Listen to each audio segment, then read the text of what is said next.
to How to Survive 2, or should I say, welcome not to How to Survive 2. Now I know I've had a series running. Unfortunately, I'm not going to be carrying on that series because I just can't play the game anymore. It has bored me to death. Now, I have How to Survive 1, I have How to Survive Third Person, and obviously I bought this and thought, yeah, I enjoyed the first one. The second one was a little bit worse for wear, but it was still okay. This one, however, it just doesn't hit the mark at all. I don't know how you can start off with a good game, because I enjoyed the first one, and completely miss the mark on your most up-to-date one. I know it's early access, but that's no excuse. There's got to be some sort of standards there. Right. So we'll start off with what's on the Steam store, right? Obviously you have the multiplayer and that, which is exactly the same as the single player. That I don't mind. I don't mind at all.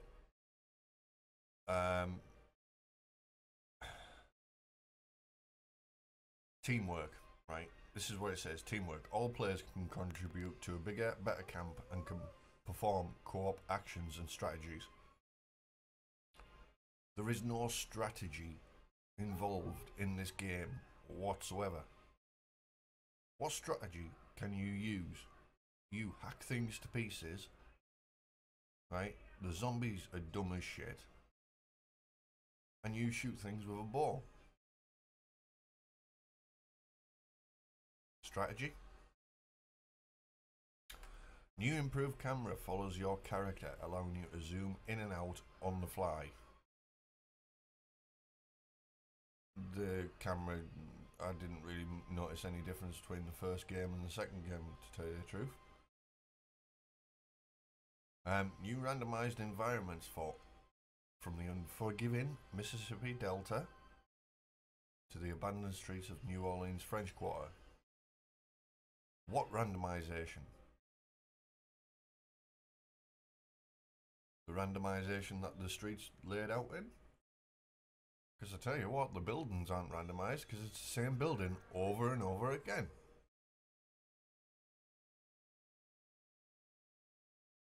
I got absolutely bored to death of seeing the same map over and over again. To the point where I thought it only had maybe one or two buildings and it was copy and pasted over and over again. The swamp area looked exactly the same every time I played it.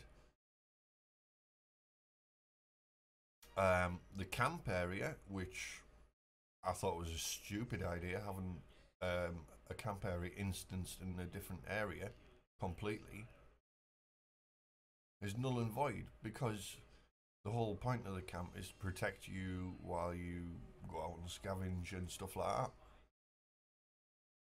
But that's not needed, because you're instanced into every area that you go out and scavenge, that you go out and do a quest for. You're instanced into it. So there's no point in having a camp apart from the crafting, which they could have got away with using Kovacs place. That would have made more sense to me. You know, and that brings me to my whole point about the instance areas. From the Steam store, and I'm looking at the Steam store now, right? From the Steam store, you can see what looks like an open area, right? There's nothing that tells you you are going to be basically loaded into an instanced area to run around two streets, find objects or an objective that is not clearly marked. And that's happened to me a couple of times. I've run around, and it's been hidden in some stupid room somewhere where it's completely out the way and you can't see. The camp screen, like I say, is just not needed. If you're going to do a game like this, right, this screams open world to me. It really does. From everything described on the store, all the screenshots screams open world. I would have preferred, right, the camp screen to be in the city, right, and you have your camp in the city, because I know I didn't level the camp up a great deal. I know I didn't do a great deal of building, but I didn't see the point. I was quite happy putting the trunk down and the forge and be done with it. I didn't see any need for protection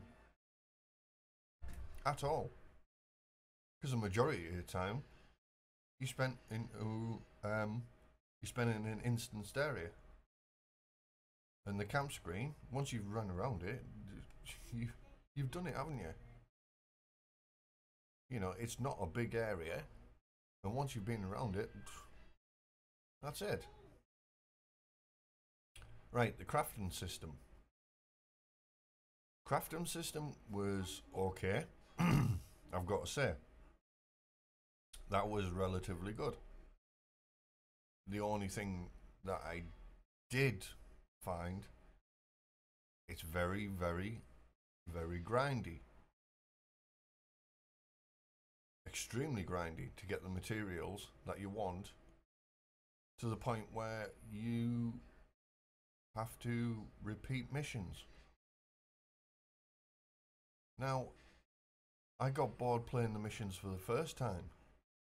Never mind playing them 3 or 4 times.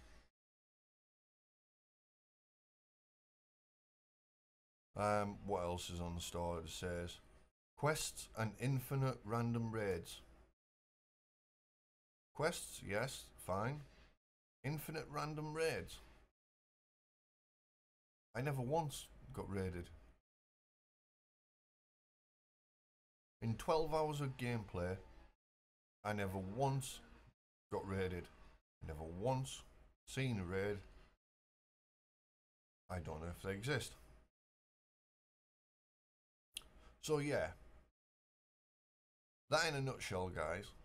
I literally got bored to death of this game, to the point where it's probably the only game, actually, apart from, and I won't put it in the same category as this, apart from War Z, where I felt like I'd wasted my money. Now, a lot of people don't agree with this, and that is entirely on them. You know, each to their own. This is just me letting you know what's happening with the series, and what I think of it. And I will go back to playing number 1, because I think that's a far, far better game than this. Now, I still own the game. I'll keep my eye on the game, and hopefully something happens drastically, because if not, it'll just stay in my Steam library and it'll never get played again. So, thank you for that, guys. And you can always find out what I'll be doing next. At the moment, I may be looking at doing Sheltered, or some Project Zomboid, but we will see. So until next time, guys, see you later.